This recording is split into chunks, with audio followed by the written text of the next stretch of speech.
आगे आपको बता दें कि आगामी त्योहारों, भीषण गर्मी के समय बिजली की कटौती की समस्या और प्रदेश की अन्य चिंताओं को लेकर मुख्यमंत्री योगी आदित्यनाथ ने उच्च अधिकारियों के साथ समीक्षा बैठक की।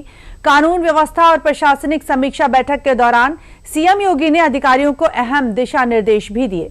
सीएम योगी ने घोषणा की कि अब प्रदेश के प्रत्येक विकास खंड पर स्तर पर साप्ताहिक चौपाल आयोजित की जाएगी, जहां पर आम जनता की जो शिकायतें हैं उनका समाधान किया जाएगा मौके पर ही।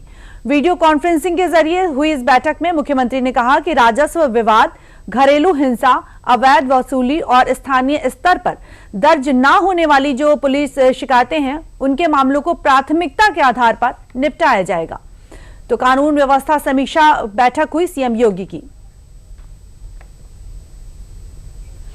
रविवार को वीडियो कॉन्फ्रेंसिंग के जरिए सीएम योगी ने बैठक की और इस बैठक में प्रत्येक विकास खंड स्तर पर साप्ताहिक चौपाल आयोजित करने के अलावा सीएम योगी ने प्रदेश में अवैध खनन रोकने के लिए बकरीद त्योहार पर विशेष सतर्कता और भीषण गर्मी के बीच बिजली की जो आपूर्ति है उसको लेकर अहम दिशा निर्देश दिए हैं।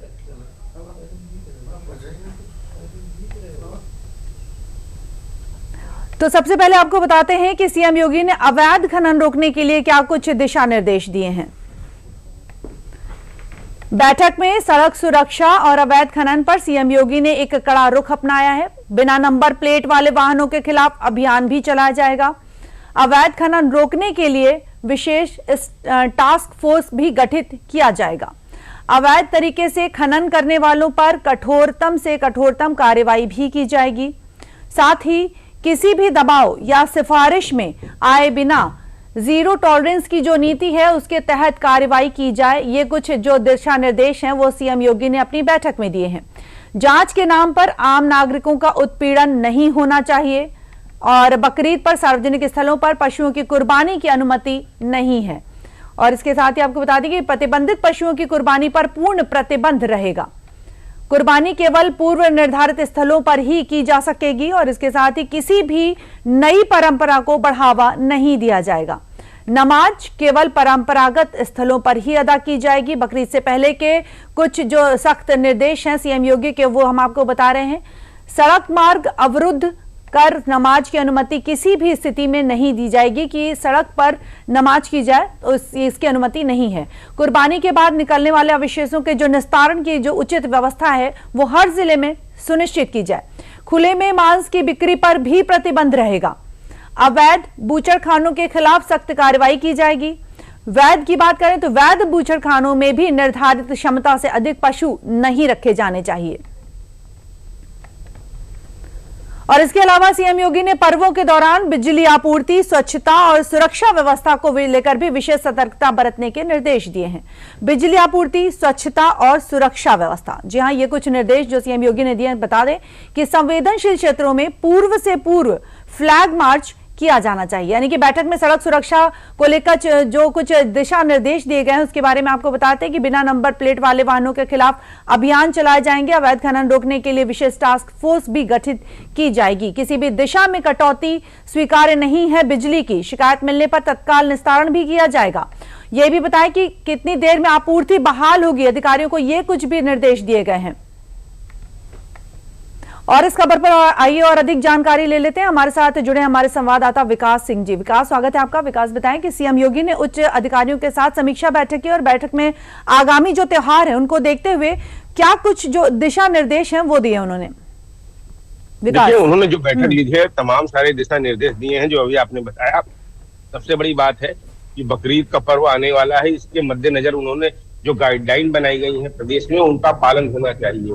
इबादतगाह में ही नमाज अदा करनी चाहिए। उन्होंने सख्त रूप से कहा था इससे पहले भी कि सड़कों की नमाज अदा नहीं की जाएगी उत्तर प्रदेश में। इसके साथ साथ जो पशु हैं, निर्धारित पशु हैं, उन्हीं की बलि दी जाए, न कि जो प्रतिबंधित पशु हैं उनकी कुर्बानी दी जाए। इस तरीके की कोई चीज ना हो और साथ साथ किसी भी प्रकार से खुले में कोई कुर्बानी न दी जाए। खास तौर से कुछ लोग वीडियो बनाकर डाल देते हैं पोस्ट में।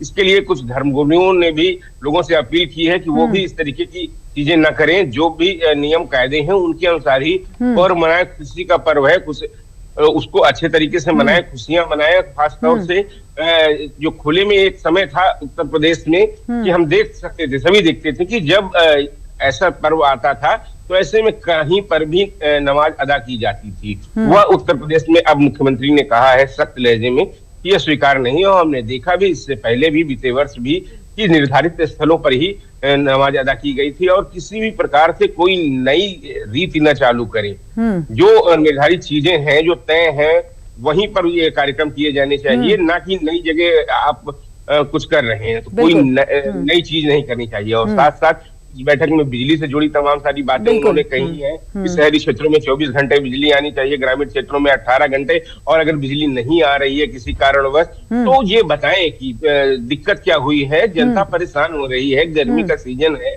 कई जनपदों में 45 डिग्री से ज्यादा टेम्परेचर है। आप उन्हें बताएं कि कितनी देर में बिजली आ जाएगी, सही जानकारी दें।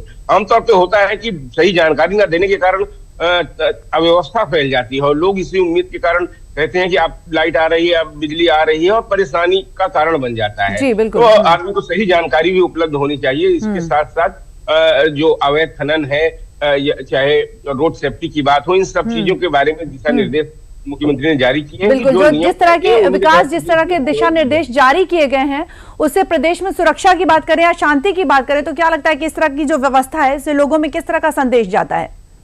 देखिए, यही एक सबसे बड़ी चीज है कि नियम कायदों का पालन करवाना। उत्तर प्रदेश में कानून व्यवस्था सही करने के लिए मुख्यमंत्री योगी आदित्यनाथ ने जो निर्देश दिए थे उसी का नतीजा है कि यहाँ पर भयमुक्त शासन हो रहा है। माफियाओं के खिलाफ बड़ी कार्रवाई की गई थी, खासतौर से संगठित अपराध जो था वो पूरी तरीके से उत्तर प्रदेश में उसे खत्म कर दिया गया है। बड़े नाम, बड़े माफिया जो थे वो अब नहीं रहे हैं उत्तर प्रदेश में। तो ये सबसे बड़ी बात है कि कानून व्यवस्था के ऊपर मुख्यमंत्री योगी आदित्यनाथ की जो नीति है, जो कहा जाता है कि जीरो टॉलरेंस की नीति, उन्होंने कहा भी अधिकारियों से, चाहे वह अवैध खनन की बात हो, चाहे अन्य चीजें हो, वहां पर कोई सिफारिश लेके आ जाता है कोई बड़ा आदमी कि गलत कर दीजिए, तो उस पे उन्होंने सख्त लहजे से कहा है कि किसी की सिफारिश स्वीकार नहीं होगी। जो नियम कायदे के अनुसार होगा, जो संविधान सम्मत होगा, वही आप करें, किसी की सिफारिश पे काम न करें। ये सबसे बड़ी बात है। यही सबसे बड़ी चीज होती है जनता में विश्वास पैदा करने की, कानून का सम्मान करने की, और खासतौर से अपराधियों के मन में